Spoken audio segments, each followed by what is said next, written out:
Monsieur Sartori, on change de sujet et on change de rapporteur. Je donne donc la parole à Monsieur Sartori, qui va nous présenter le résultat du concours de maîtrise d'œuvre pour la reconstruction du stade municipal. Merci, Monsieur le maire. Le 26 février 2018, le conseil municipal a approuvé le programme de l'opération, l'enveloppe affectée, les modalités d'indemnisation des équipes admises à remettre un projet et le lancement d'une procédure de concours de maîtrise d'œuvre restreint sur APS pour la reconstruction du stade municipal de Chambéry. Un avis de concours envoyé pour publication le 27 mars 2018 a fixé la date limite de remise des offres au 27 avril 2018. 46 maîtres d'œuvre ou groupements de maîtrise d'œuvre ont remis une candidature.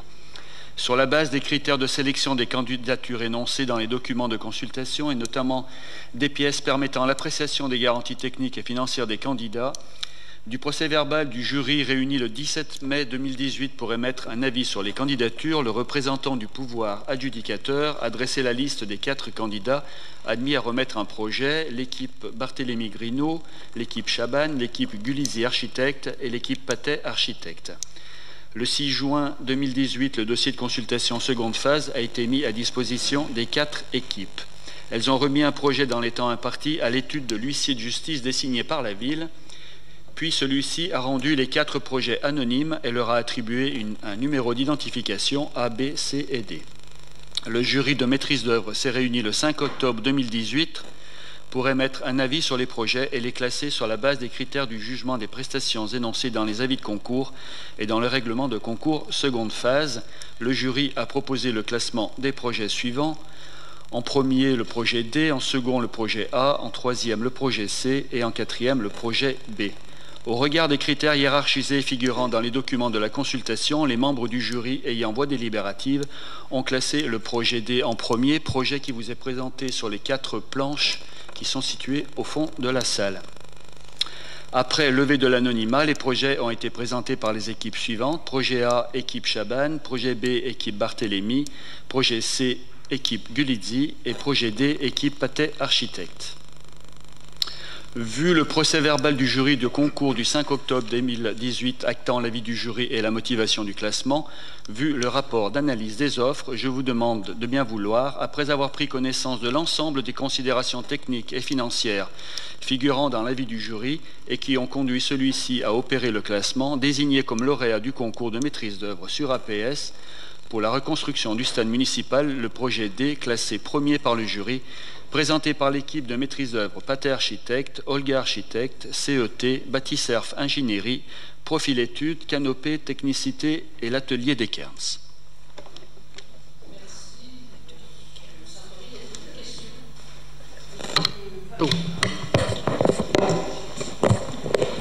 La question du stade de rugby me passionne, certes, mais c'est difficile de se prononcer. Hein. Voilà, bon, alors soit, moi j'ai du mal à me prononcer puisque soit on suit l'avis du jury, oui, pourquoi pas. Après tout, c'est leur faire confiance. Mais moi j'ai pas les éléments aujourd'hui qui me permettent de juger si c'est le meilleur. Enfin moi en tant que de l'opposition, hein, je veux dire de pouvoir juger sur. Là, on découvre là 4 panneaux. Par rapport à ce que vient de dire M. Sartori, on doit se prononcer en fonction de tous les éléments qui nous ont été fournis. Moi, j'ai rien. Alors, c'est un peu dommage, quoi. Enfin, je sais pas. Comment on fait dans ce cas-là? Parce que là, vous nous. Enfin, je veux dire, le jury s'est réuni récemment. Bon, on essaie. Voilà. Moi, je sais pas. Moi, je prendrai pas part au vote du coup, parce que j'aimerais bien voir. J'espère que c'est le meilleur projet et j'espère qu'on aura un bon terrain de rugby et de foot. Ça j'en suis. Je soutiens ça, mais après le reste, je ne peux pas savoir ce qu'il y a dans ce projet. Monsieur Caraco. Oui, une fois de plus, on en a eu quelques bribes dans le Dauphiné libéré, mais on aurait apprécié d'avoir les documents un peu avant. Monsieur Dupassieux. Simplement une explication de vote pour ce qui me concerne. J'avais indiqué que j'aurais préféré que ce soit un projet porté par l'agglomération dans le cadre des équipements d'intérêt communautaire. Donc j'avais voté contre la décision d'engager ce dossier. Je me contenterai d'une abstention aujourd'hui. Très bien. Merci. Alors, d'abord, pour M. Fajot, je voudrais lui rappeler que la procédure, ce n'est pas moi qui la fixe, et que la procédure, dans le cadre des concours, elle est la même depuis assez longtemps. Et que, comme il n'est pas un jeune et nouveau conseiller municipal, il se souvient de concours précédents. Ce que j'aurais moi-même apprécié, c'est de pouvoir mettre les 4 projets dans la salle du conseil ce soir, mais le code des marchés n'en dispose plus ainsi. Donc, vous avez à disposition les 3 autres projets dans la salle des commissions, mais ils ne sont pas dans la salle du conseil. Voilà. Pour ce qui est de la connaissance, M. Caraco, vous aviez un siège à la commission d'appel d'offres, à la commission du concours. La personne qui vous représente s'est excusée, elle ne pouvait pas être là. Mais depuis cette date, vous aviez accès à l'ensemble du document. Le Dauphiné libéré, après que vous ayez été informé, puisque vous avez reçu le bleu et que la presse reçoit le bleu en même temps que nous, a donc pris contact pour avoir les éléments. Elle n'a pas eu l'information avant vous. Puisque vous avez dû recevoir le bleu vendredi dernier, si ma mémoire est exacte, et que la presse s'est saisie du dossier en début de semaine et a sorti l'article mercredi. Donc voilà ce que je peux vous indiquer. Je remercie M. Dupassieux pour sa franchise, puisque effectivement il avait eu des positions extrêmement claires. Alors, on ne va pas ce soir reprendre l'ensemble du détail technique. Vous pouvez consulter l'ensemble du dossier technique si vous le souhaitez. Moi, je vous invite simplement à retenir que ce projet prévoit d'abord dans l'axe de l'esplanade, qui va être constitué devant la piscine, un grand escalier monumental qui permet d'accéder au premier étage et de desservir ainsi la tribune basse et la tribune haute. La tribune, vous la voyez donc avec ses 2 parties. Elle dispose sur la face nord d'un mur écran qui présentera un double avantage, à la fois couper le public du vent du nord et surtout éviter les bruits du public, limiter les bruits du public par rapport aux familles qui fréquentent le centre funéraire qui est en contrebas.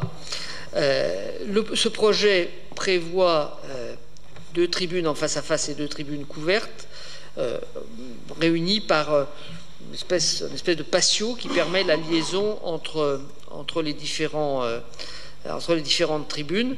La tribune principale fait autour de 3000 places et la tribune d'en face fait à peine 2000 places, ce qui fait qu'au total, le jour où l'ensemble sera constitué, nous aurons un équipement qui permet d'avoir 5000 personnes.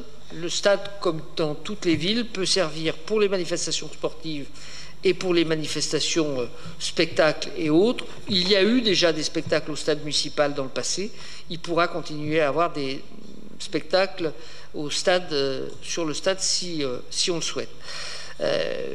La dernière information que je veux vous indiquer, c'est que, en accord avec le président de l'agglomération, et après avoir consulté sa fille qui nous a donné son accord, nous donnerons le nom d'André Gilbertas à l'esplanade qui se situe devant la piscine et devant le stade, puisque s'il a été maire, il a été pendant très longtemps le président du comité directeur du SOC, et que à la fois la piscine et le rugby, mais le foot également, enfin même si le foot aujourd'hui s'appelle plus SOC Foot, les autres sont des clubs qui dépendent de ce comité directeur qu'il a présidé.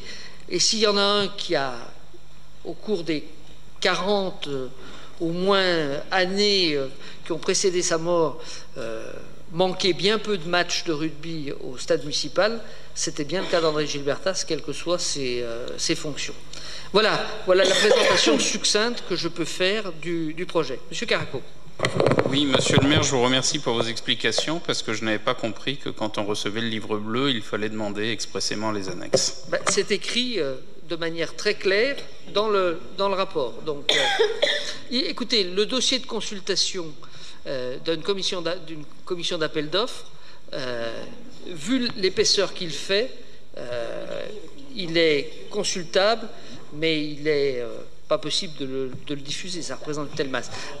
Madame Laclais. Oui, merci, monsieur le maire. Bon, moi, je voterai ce rapport sans remarque particulière quant à la finalité ou au choix qui a été opéré par ceux qui ont siégé dans le jury. D'abord, pour avoir siégé longtemps dans les jurys, c'est parfois difficile, hein, les choix ne sont pas aussi simples que cela, on a parfois quelques interrogations et bien difficile de départager parfois, hein, des projets de grande qualité, donc il n'y a pas de ma part de remarques quant à ce choix, mais peut-être une suggestion, c'est que comme la commission du jury a eu lieu le 5 octobre, qu'on est le 26 octobre, on a eu 21 jours. Je pense qu'on pourrait, non pas pour les membres du conseil municipal qui peuvent vous demander le dossier et à le consulter, mais tout simplement parce que ça reste quand même dans les archives, les délibérations, et que les citoyens peuvent s'interroger sur les raisons du choix, aussi simplement que vous l'avez fait dans votre présentation, que ça puisse figurer dans la délibération, de sorte que tout le monde connaît les avantages du projet et ce qui a pu motiver le choix du jury. Voilà, c'est une simple suggestion. Je pense que dans la mesure où on n'est plus dans les délais de 15 jours, qui sont les délais post-décision du jury, je pense que vous pouvez le faire, même par un rapport complémentaire, pour respecter les délais qui sont fixés par le Code des marchés. La deuxième chose, c'est je voudrais saluer et vous remercier du choix que vous acceptez, si je comprends bien, qui vous a été fait par le club de dénomination.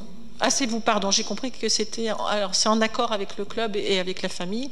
Donc voilà, je veux saluer cette décision qui me semble tout à fait justifiée compte tenu de ce que vous avez rappelé, c'est-à-dire l'engagement d'André Gilbertas, bien sûr, en tant que président, dans des périodes qui n'étaient pas toujours très faciles non plus, de concilier vie professionnelle et vie bénévole, sportive. Il l'a fait avec le succès que l'on connaît et l'attachement qui a été le sien dans ses fonctions en tant que premier adjoint et en tant que maire à la vie sportive, comme vous le savez, puisqu'il était dans les premiers défenseurs des budgets sportifs quand ceux-ci étaient examinés par notre conseil municipal. Donc voilà, au nom de tous ceux qui l'ont connu au conseil municipal, et ici je peux témoigner, vous le comprenez bien, de son engagement, je veux vous en remercier et vous dire que je crois que c'est mérité compte tenu de l'importance qu'il aura eu dans notre ville. Il aurait mérité d'avoir une place peut-être aussi aux abords des hôpitaux, aux abords de la vie culturelle. C'est aux abords d'un équipement sportif. Je crois qu'il ne bouderait pas son plaisir. Voilà, merci. C'est vrai que c'était un grand médecin, mais son engagement, avant d'être un engagement dans la vie municipale, c'était l'engagement dans le monde sportif. Alors, sur les conditions de vote du jury, vous les connaissez, puisque le procès-verbal vous a été adressé aux membres qui vous représentaient. Les choses se sont faites à la quasi-unanimité. Donc, c'est assez facile pour le maire, puisque c'est comme ça que les choses se passent, de vous proposer de suivre la proposition du jury. Voilà. Je soumets donc au vote ce rapport. Y a-t-il des oppositions? Des abstentions? 2 abstentions. Le rapport est adopté. Je vous remercie. On votera formellement la dénomination de l'esplanade dans une prochaine délibération.